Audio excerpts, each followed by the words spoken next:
ఏంటి సుబ్బారెడ్డి బాగున్నావా? నా పేరు వెంకటరెడ్డి అన్న. సరేలే వెంకటరెడ్డి, చూసి చాలా రోజులైంది.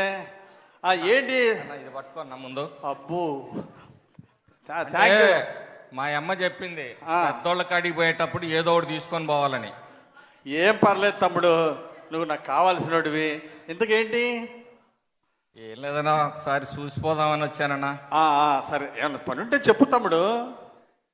ఏం లేదు, మా తమ్ముడు తమ్ముడు వాడు ఇంటర్మీడియట్ చదివిండి అన్న. ఓకే, ఇప్పుడు ఏం కావాలా? ఇంజనీరింగ్ సీట్ ఒకటి కావాలన్నా. ఓ, ఇంజనీరింగ్ సీట్ ఏముంది? అలాగే, ఇంతకు ర్యాంక్ ఎంత? ర్యాంక్ రాలేదు. ర్యాంక్ అంటే గీరుకుంటావరా? ర్యాంకు రాలేదన్నా. ర్యాంక్ రాలేదా? పోనీ ఇంటర్మీడియట్లో ఎన్ని మార్కులు వచ్చినాయి? ఎంత పర్సెంటేజ్? 90%, 95? కాదన్నా, అదేదో కోటా అన్న, ఏదో కోటాలో సీట్ ఇస్తారంట కదన్నా. ఏం కోట? డొనేషన్ కోటానా? డొనేషన్ కట్టాలి. అరే, పర్సెంటేజ్ ఎంత వచ్చింది మనోడికి తమ్ముడు? 90%? 2 సబ్జెక్టులు పోయినాయి అంటన్నా. ఏంది? అరే తమ్ముడు, 2 సబ్జెక్టులు పోయినాయి, ర్యాంక్ రాలా. ఇదిగో రూల్స్ ఒప్పుకోవు, సీట్ ఇప్పేయటం కష్టం, కుదరదు. ఏమనుకోమాక అన్నా. నువ్వు అనుకుంటే అయిద్దన్నా. అనుకుంటే అయింది. ఎట్లా అయింది చెప్పు అన్నా. నారాయణ కాలేజ్ ఎవరిదన్నా? నారాయణ కాలేజీ మన నారాయణ గారిదే. మందే కదా సార్. మరి భాష్యం కాలేజీ? భాష్యం కాలేజీ మన రామకృష్ణదే. మందే. మరి ఎన్ఆర్ఐ కాలేజ్ అన్నా? ఎన్ఆర్ఐ కూడా మన ఆడపడిదేగా. అదే మందే. అయితే ఏందిరా? విజ్ఞానం ఎవరిదన్నా? విజ్ఞానం కూడా మన ఎంపీ గారిదేగా. మరి అన్ని మన అయినప్పుడు మనోడికి మనం ఇవ్వపోతే ఎట్టన్నా? ఏదా ఒక సీటా? Correct sir, correct correct correct. అరే, చిన్న సిక్కు వచ్చిందిరా తమ్ముడు. ఇదిగో లోకేష్ గారు అసలు ఒప్పుకోరు, పూర్తి మెరిట్ అంటాడు. అర్థం చేసుకో. ఇప్పుడు టెస్ట్ ఎంటర్.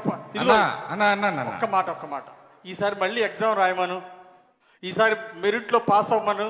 ర్యాంక్ ఏం లేదురా, కోరుకోవటమేరా తమ్ముడు. ర్యాంకు కొట్టమని ఈసారి బాగా చదవమని మీ వాడిని. కాదన్నా, వాడు ఒకటే మౌనంగా సతాయిస్తుండన్నా.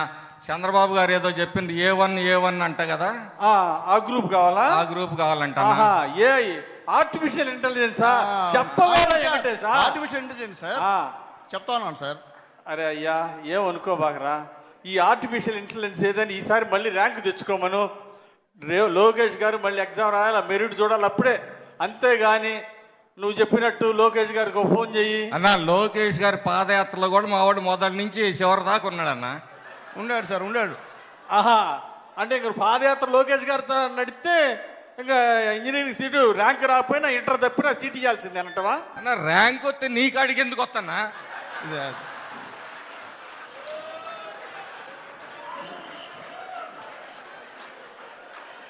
అన్నా, అరే నిజంగా అన్నా, నువ్వు నన్ను అనుమానిస్తున్నావన్నా. అనుమానం పోవట్లేదురా స్వామి. అది అంబేద్కర్ సెంటర్ లో ఫ్లెక్సీ కట్టింది నేనన్నా మొదట నీకు. అబ్బా కరెక్ట్ తమ్ముడు, కాదన్నా నేను. అన్నా, ఇప్పుడు కూడా నువ్వు అనుమానిస్తున్నావు నన్ను. నేను అనుమానిట్లేదు తమ్ముడు.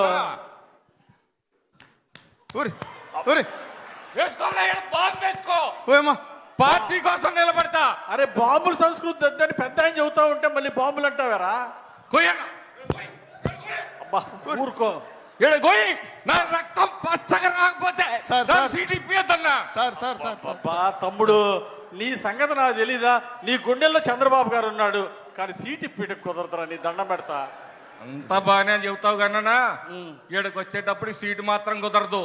అది ఆ పతి ప్రాణంబు దక్క అంటాడు చూడు ఆయన యమధర్మరాజు సావిత్రిని.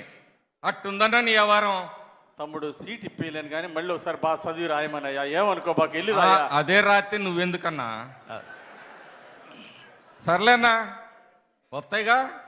ఎన్నాళ్ళో లేవు, ఏడాదిలో వస్తాయిగా పంచాయతీ ఎలక్షన్లో. కరెక్ట్గా మళ్ళీ మమ్మల్ని ఎత్తుక్కుంటా. ఖచ్చితంగా చూసుకుందాం లేనా లెక్కలన్నీ. ఖచ్చితంగా ఏంట్రా సార్? ఎలక్షన్లు సార్, పంచాయతీ ఎలక్షన్లు సార్. ఇగో పియ, నువ్వన్నా చెప్పాయా? నేను చెప్తున్నాను సార్.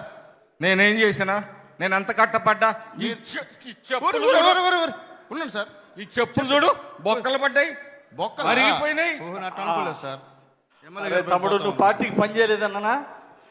నాకు ఓట్లు వేయలేదు అన్ననా, నా కోసం పని చేయలేదు అన్ననా, సీట్ ఇప్పలేదు తమ్ముడు అన్న. ఎట్టన్నా మన ప్రభుత్వంలో కూడా మనం ఇప్పించుకోలేకపోతే ఓట్లు వేసావు, తిరిగావు, కష్టపడ్డావు, మరి ఏం చేస్తావు నేను ఇంకో విధంగా ఎమ్మెల్యే టికెట్ ఏమన్నా నాకు ఇస్తావా? ఆ అబ్బాయి ఫీజు కట్టి మళ్ళీ ఎగ్జామ్ రాయమని చెప్తా. ఫీజు ఎవరు కడతాను? నువ్వు కడతావా? నేను ఇస్తా పో, నీ దండం పెడతా. సార్ లేనా చూద్దాంలే సార్, మాకు కూడా టైం వస్తుంది. ఎప్పుడు మీ దినాలేనాడో మా దినాలు కూడా వస్తాయి కానివ్వండి. అరే తమ్ముడు అలగబాకరా.